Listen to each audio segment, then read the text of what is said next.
有啲病人好擔心，醫生啊，我排卵好遲啊，會唔會好難中？其實咧，排卵遲唔代表一定冇得懷孕。正常女性嘅排卵日大概係月經週期嘅第14日左右。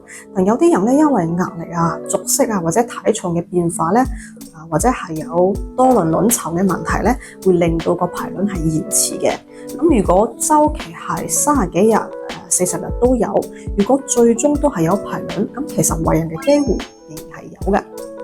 關鍵啊，係要確認自己有冇排卵。我哋又可以用排卵試紙或者做 B 超或者抽血睇下黃體心成熟嘅變化。但係話如果你係長期都唔排卵或者週期係超過45日一次，咁就要考慮調理下荷爾蒙或者接受治療。記住啦，唔好自己亂估週期啊！有時候遲排唔代表係唔係嘅，了解自己嘅身體節奏係備孕成功嘅第一步。